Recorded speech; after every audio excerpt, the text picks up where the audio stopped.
ज़ापट लीला film की शुरुआत एक अंधेरी रात में होती है जब कुख्यात अपराधी तात्या विंचू, दिलीप प्रभावलकर और उसके साथी कुबद्या खविस बिपिन वर्ती की कार मुंबई में बाबा चमत्कार राघवेंद्र कडकोल नामक एक जादूगर की गुफा के पास पहुंचती है।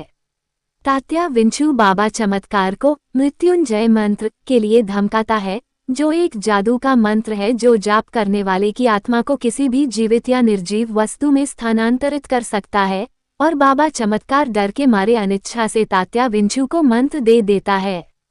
इसके तुरंत बाद सीआईडी इंस्पेक्टर महेश आई जाधव महेश कोठारी, जो तात्या विंचू को पकड़ने के अपने मिशन पर काम कर रहा है, उसके गोदाम पर छापा मारता है और उसका पीछा करता है जब तक कि तात्या विंचू और कुबद्या खविस पास के एक डाकघर में छिप नहीं जाते। डाकघर में महेश कुबद्या खविस से भिड़ जाता है और मुठभेड़ में तात्या विंचू को सीने में गोली मार देता है। आखिरी सांस के साथ तात्या विंचू को डाकघर में फर्श पर पड़ी एक वानीवत की कठपुतली का पार्सल मिलता है और वह बाबा चमत्कार द्वारा दिए गए मंत्र का उपयोग करके अपनी आत्मा को कठपुतली में समाहित कर लेता है। इस बीच महेश कुबद्या खविस को उसके अपराधों के लिए गिरफ्तार कर लेता है और मानता है कि तात्या विंचू आखिरकार मर चुका है। कुछ दिनों बाद महेश के नियोक्ता अधीक्षक जयराम घाटगे जयराम कुलकर्णी महाराष्ट्र के श्रीरंगपुर गांव में स्थानांतरित हो जाते हैं और उसी समय उनकी छोटी बेटी गौरी किशोरी अम्बे आपराधिक मनोविज्ञान में डॉक्टर ऑफ फिलॉसफी की पढ़ाई करने के लिए यूएसए से भारत आती है। गौरी अपने छोटे भाई लक्ष्मीकांत बोलके लक्ष्मीकांत बेदे से मिलती है, जिसे लक्ष्य के नाम से भी जाना जाता है, जो अपनी विधवा मां परुबाई मधु काम्बिकर के साथ श्रीरंगपुर में रहता है और एक दुकानदार है। लक्ष्य कांस्टेबल तुकाराम रविंद्र बेदे की बेटी आवदी पूजा पवार के साथ भी रिश्ते में है, जिसने उसकी इच्छा के विरुद्ध कांस्टेबल सखाराम विजय चौहान से उसकी शादी तय कर दी है। उदारवाचिकता के प्रति उसके शौक के कारण गौरी लक्ष्य को यूएसए से कुरियर के माध्यम से एक कठपुतली भेजती है। कठपुतली लक्ष्य को अपना नाम तात्या विंचू बताती है, हालांकि लक्ष्य को विश्वास होता है कि इसमें आयात की जा रही कठपुतली का ऑडियो टेप रिकॉर्डर है। बाद में लक्ष्य और परुबाई के मकान मालिक धनजीराव धनवट एक दिनकर इनामदार कठपुतली के माध्यम से लक्ष्य द्वारा सार्वजनिक रूप से अपमानित किए जाने के बाद नाराज होते हैं। बकाया किराया के बहाने धनजीराव ने लक्ष्य और परुबाई के घर का सारा फर्नीचर तात्या विंचू की कठपुतली सहित जब्त कर लिया और अपने गोदाम में जमा कर दिया। ये जानकर हैरान होकर लक्ष्य ने धनजीराव को सबक सिखाने का फैसला किया और गुस्से में उसके गोदाम में चला गया। इस बीच तात्या विंचू ने गोदाम में धनजीराव को अपनी पहचान बताई और उसे डरांती से मारने की धमकी दी, जिससे भयभीत धनजीराव की हृदय गति रुकने से मृत्यु हो गई।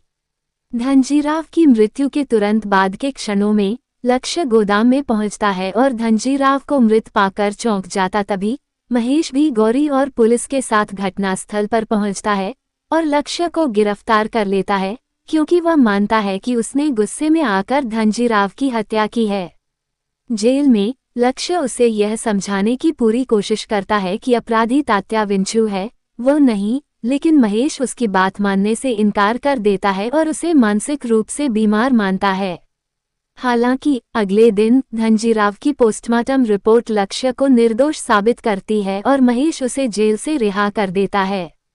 इस बीच तात्या विंचू की कठपुतली मुंबई जाती है और बाबा चमत्कार से मिलती है और उनसे मानव रूप में प्रवास करने की विधि समझाने की मांग करती है। बाबा चमत्कार पहले तो ऐसा करने से इनकार कर देता है, लेकिन जब तात्या विंचू उसे मारने की धमकी देता है तो बाबा चमत्कार उसे समझाता है कि उसे अपनी आत्मा को उस व्यक्ति के मानव शरीर में स्थानांतरित करना होगा जिसे उसने पहले अपनी पहचान कबूल की है, और वह व्यक्ति लक्ष्य है। ये जानने पर तात्या विंचू होली के त्योहार के दौरान लक्ष्य के शरीर को अपने कब्जे में लेने के इरादे से श्रीरंगपुर लौटता है। एक रात तात्या विंचू खिड़की के माध्यम से लक्ष्य के घर में प्रवेश करता है और उस पर मंत्र का जाप करने की कोशिश करता है, लेकिन लक्ष्य उसे कोठरी के अंदर बंद करने में कामयाब हो जाता है।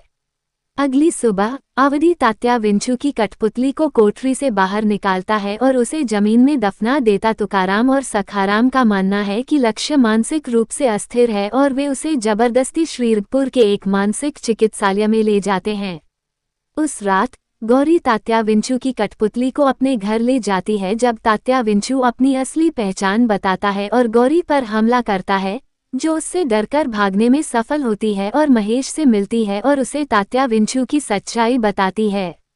बाबा चमत्कार की गुफा का ठिकाना प्राप्त करने के बाद महेश और गौरी वहां पहुंचते हैं और बाबा चमत्कार का सामना करते हैं, जो बताता है कि तात्या विंचू को मारने का एकमात्र तरीका उसकी दोनों भौहों के बीच में गोली मारना है।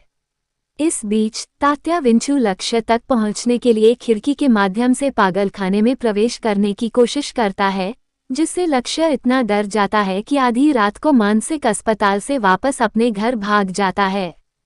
फिर तात्या विंचू की मुलाकात कुबद्या खविस से होती है, जो जेल से भाग गया है, और दोनों लक्ष्य के घर में घुस जाते हैं और उसे और परुबाई को पकड़ लेते हैं। आगामी लड़ाई में तात्या विंचू लक्ष्य का पीछा करते हुए छत तक जाता है ताकि उसके शरीर पर कब्जा कर सके।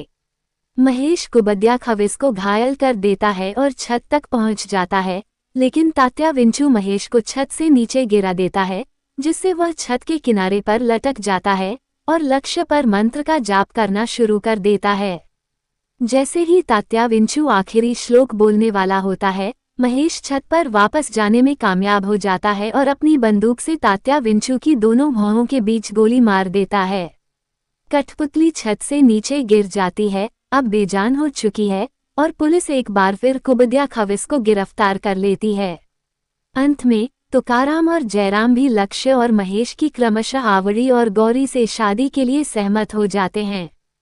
फिल्म का अंत प्रसिद्ध कठपुतली कलाकार रामदास पाध्ये द्वारा लक्ष्य को बहादुरी के पुरस्कार के रूप में एक नई कठपुतली भेंट करने और तात्या विंचू की घटना के बाद से कठपुतलियों के प्रति अपने डर के कारण लक्ष्य द्वारा महेश पर चिल्लाने से होता है।